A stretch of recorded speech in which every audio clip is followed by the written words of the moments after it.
Friends, வணக்கம். Welcome to Jaya simple life style. இன்றைக்கி வந்து தேர்ஸ்டே மார்னிங் தான் இன்றைக்கி நம்ம வீட்டு கிச்சனில் சிம்பிளாக சூப்பராக செம்மையாக சமைக்க போகிறோம். இன்றைக்கி என்னென்ன பிரேக்ஃபாஸ்ட் என்னென்ன லஞ்ச் செய்கிறேன்றதை இந்த விளாகில் நான் உங்கள்கிட்ட ஷேர் பண்ணியிருக்கிறேன். இப்போ வந்து காலையில் 5 o'clock இந்த டே இன்றைக்கி ஸ்டார்ட் ஆயிடுச்சு. வாங்க இப்போ கடகடன்னு வேலையை ஸ்டார்ட் பண்ணலாம். ஃபஸ்ட்டு வந்து அடுப்பில் பால் காஞ்சதுமே அதில் டீ தூளை போட்டு விட்டுட்டேன், டீ ரெடி ஆகட்டும்னு. இன்றைக்கி மார்னிங் வந்து பாப்பாவுக்கு வந்து சிம்பிளான பிரேக்ஃபாஸ்ட் தான் செஞ்சு கொடுக்க போகிறேன். இன்றைக்கி என்னென்னு பார்த்தீங்கன்னா சப்பாத்தியும் தக்காளி தொக்கு தான் இன்றைக்கி பண்ணுறேன். இப்போ நான் டக்குன்னு பண்ணிட்டேன். அதை செய்கிறதெல்லாம் இன்றைக்கி நான் வீடியோ எடுக்கலை.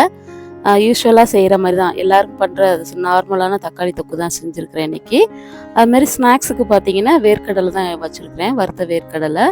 எப்பயுமே வந்து மோஸ்ட்லி அவளுக்கு ஹெல்த்தியாக இருக்கிற மாதிரி தான் ஸ்நாக்ஸ் கொடுக்குறது. ஜங்க்ஸ் வந்து அவாய்ட் பண்ணிவிடுவேன். இப்போ டைம் பார்த்தீங்கன்னா 5:50 ஆயிடுச்சு. இப்போ வந்து டிஃபன் பாக்ஸும் ரெடி, பாப்பாவும் ரெடி. பாப்பாவுக்கு வந்து 6 o'clock ஸ்கூல் பஸ்ஸு. ஃபஸ்ட்டு அவளை போய் ஸ்கூல் பஸ் அனுப்பி விட்டுட்டு வந்துடலாம். பாப்பாவை ஸ்கூலுக்கு அனுப்பிட்டு இப்போ வீட்டுக்கு வந்து டீ எல்லாம் சாப்பிட்டுட்டு ரிலாக்ஸாக ஒரு 7:15 போல் லன்ச் வேலையை ஸ்டார்ட் பண்ணிட்டேன். இன்றைக்கி லஞ்சுமே பார்த்தீங்கன்னா ஈஸியாக செய்யக்கூடிய ஹெல்த்தியான லஞ்சு தான் இன்றைக்கி. ஒரு அடுப்பில் சாதத்துக்கு வந்து உல வச்சுருக்கிறேன். இது என்னென்னு பார்த்தீங்கன்னா காலையில் பாப்பாவுக்கு செஞ்சேன் இல்லையா தக்காளி தொக்கு, எங்களுக்கும் சேர்த்து செஞ்சு வச்சுருக்கிறேன். இன்றைக்கி லஞ்சுக்கு வந்து மஷ்ரூம் செஞ்சிடலான்னு சொல்லிட்டு பிளான் பண்ணி வச்சுருக்கிறேன். அதனால் மஷ்ரூம் வந்து க்ளீன் பண்ணி கட் பண்ணி வச்சுருக்கிறேன். இன்றைக்கி வந்து என்ன வைக்கிறேன்னா, ஏற்கனவே தக்காளி தொக்கு வச்சனால மஷ்ரூமை வச்சு இன்றைக்கி ஒரு பெப்பர் தொக்கு மாதிரி தான் இன்றைக்கி செய்ய போகிறேன். அதுக்கு ஒரு பக்கம் பாருங்கள் வெங்காயம் வெட்டி வச்சுட்டேன், இன்னொரு சைடு இஞ்சி பூண்டும் வந்து நசுக்கி எடுத்து வச்சுருக்கிறேன். மஷ்ரூமே வந்து நல்லா க்ளீன் பண்ணிட்டு வெட்டி வச்சுருக்கிறேன். இப்போ இந்த பேனில் வந்து ஆயில் விட்டு ஜீரகம் மட்டும் போட்டு தாளித்து கருவேப்பிலை சேர்த்துருக்குறேன். அப்புறம் இந்த வெட்டி வச்ச ஒரு பெரிய சைஸ் வெங்காயத்தை அதையும் வந்து சேர்த்து நல்லா வதக்கி விட்டுடலாம். இது நல்லா சாஃப்டாக வதங்கி வரட்டும். இப்போ இது கூடவே வந்து இந்த இஞ்சி பூண்டு பேஸ்ட்டு நசுக்கி வச்சுருந்தோம் இல்லையா, அதை வந்து கூட சேர்த்துக்கிறேன்.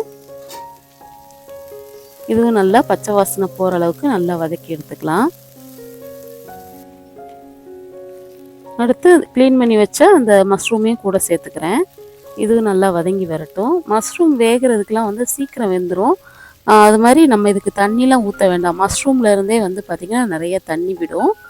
அதிலே வந்து மஷ்ரூம் சூப்பராக வெந்து வந்துடும். இப்போ இந்த மஷ்ரூமுக்கு வந்து தேவையான மசாலா, அதாவது மஞ்சள் பொடி, மிளகாய் பொடி, உப்பு, கரம் மசால் பொடி, கொஞ்சோளம் மல்லித்தூள் இதெல்லாம் சேர்த்து நல்லா ஒரு வதக்கி விட்டுடலாம். இன்றைக்கே நான் இதை பெப்பர் தொக்கு மாதிரி செய்கிறேன்னு பார்த்தீங்கன்னா, காலையில் வந்து டிஃபனுக்கு வந்து தக்காளி தொக்கு செஞ்சுருக்கிறேன். அதனால் இன்றைக்கி தக்காளியெல்லாம் சேர்க்க வேண்டாம், சும்மா அந்த மாதிரி பெப்பர் தொக்கு மாதிரி செய்வோன்னு ட்ரை பண்ணேன். செம்ம சூப்பராக டேஸ்ட்டாக இருந்தது. இப்போ மூடி வேக வச்சிடலாம். இது நல்லா ஒரு 5 நிமிஷம் மட்டும் வேகட்டும், சூப்பராக ரெடி ஆயிரும். ரொம்பையும் வேகக்கூடாது மஷ்ரூமு, அப்புறம் அது ஒரு மாதிரி ரப்பர் மாதிரி ஆயிரும், சாஃப்டாக இல்லாமல். கரெக்டாக ஒரு 5 to 7 minutes போதும் மஷ்ரூம் வேகிறதுக்கு. இப்போ பாருங்கள் நல்லா சூப்பராக வெந்துருச்சு. அந்த மஷ்ரூமில் இருந்தே பாருங்கள் எவ்வளோ தண்ணி பிரிஞ்சு வந்திருக்குன்னு. இப்போ ஃபைனலாக வந்து பெப்பர் அதை கூட சேர்த்து நல்லா ஒரு 2 கிளறி விட்டு அடுப்பை ஆஃப் பண்ணி இறக்கி வச்சிடலாம். இப்போ சூப்பரான மஷ்ரூம் பெப்பர் தொக்கு ரெடி ஆயிடுச்சு. இந்த தொக்கு சாப்பிடும்போது பார்த்திங்கன்னா நமக்கு ஒரு நான்வெஜ் சாப்பிட்ட மாதிரி ஃபீல் கிடைக்கும். அந்தளவுக்கு நல்ல டேஸ்ட்டாக சூப்பராக இருந்துச்சு இந்த மஷ்ரூம் தொக்கு. அப்புறம் இந்த பக்கம் பார்த்திங்கன்னா சாதமும் வெந்துருச்சு. சாதமே வந்து வடித்து விட்டுறலாம். இப்போ வடித்து விட்டுட்டு அடுத்து நெக்ஸ்ட்டு ஒரு பொரியலுக்காக ஒரு கடாய் அடுப்பில் வச்சு தாளித்து விட்ருக்குறேன். ஆயில் விட்டு கடுகு, சீரகம், கருவேப்பிலை போட்டு தாளித்து விட்டுருக்குறேன்.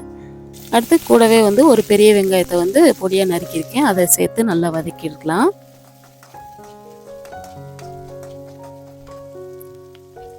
இது நல்லா வதங்கவும் இன்றைக்கி என்ன பொரியல்னு பார்த்திங்கன்னா அவரைக்காய் தான் வாங்கி கட் பண்ணி வச்சுருக்கிறேன். இந்த அவரைக்காய் பொரியல் தான் இன்றைக்கி செய்கிறேன். ரொம்ப ரொம்ப நல்லது. இதில் வந்து ஃபைபர் நிறைய இருக்குது. இப்போ அவரைக்காய் நல்லா வெந்து வரட்டும். இப்போ அவரைக்காய் வேகிறதுக்காக கொஞ்சமாக மட்டும் தண்ணி ஊற்றிக்கிறேன். இதை நல்லா கிளறி விட்டு மூடி வச்சிடலாம். இது ஒரு 5 minutesல நல்லா வெந்து ரெடி ஆயிரும். இது வேகிற கேப்பில் பார்த்தீங்கன்னா இந்த அவரைக்காய் பொரியலுக்கு தேவையான தேங்காய் வந்து எடுத்து வச்சுருக்கிறேன், அதை வந்து நான் திருவிட்டு வந்துடுறேன்.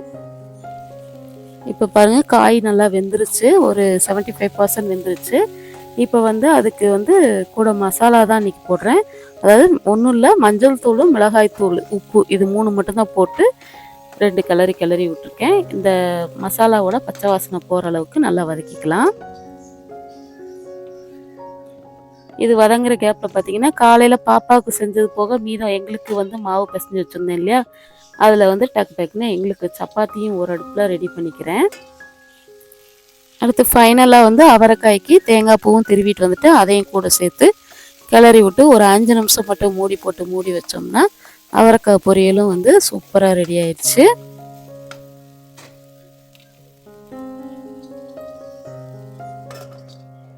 இது ரெடி ஆகும் போதே வந்து சைட் பையில் வந்து பார்த்திங்கன்னா சப்பாத்தியும் ஒன்று ஒன்றா தேய்ச்சி சப்பாத்தியும் போட்டு எடுக்க ஆரம்பிச்சிட்டேன்.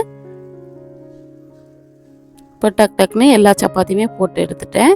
இன்றைக்கி வந்து குழம்பு எதுவுமே வைக்கலைங்க. ஏன்னா இன்றைக்கி வந்து தயிர் கொஞ்சம் வீட்டில் இருந்தது நிறையவே. அதனால் வீட்டிலேயே வந்து இன்றைக்கி குழம்புலாம் வேணாம்ப்பா, இன்றைக்கி தயிர் கொடு. ஏன்னா மதுரையில் வந்து வெயில் ஜாஸ்தியாக தான் இருக்குது. எல்லா இடங்களையும் மழை பெய்யுது, ஆனால் மதுரையில் ஒரு பொட்டு மழை இல்லைங்க. செம்ம வெயில், சித்திரை வெயில் மாதிரி இருக்குது. ஆனால் காற்று நல்லா அடிக்குது. காற்றடிச்சாலும் ஆனால் வெயில் பயங்கரம்தான். அப்படியே பார்த்தீங்கன்னா ஹஸ்பண்ட்க்கு லஞ்சும் வந்து பேக் பண்ணிட்டேன். அவ்வளோதான். இந்த வீடியோ உங்களுக்கு யூஸ்ஃபுல்லாக இருக்கும்னு நினைக்கிறேன். இந்த வீடியோ பிடிச்சிருந்தா லைக் பண்ணுங்கள், ஷேர் பண்ணுங்கள், மறக்காமல் சப்ஸ்கிரைப் பண்ணுங்கள். தேங்க்யூ ஃபார் வாட்சிங். பாய்.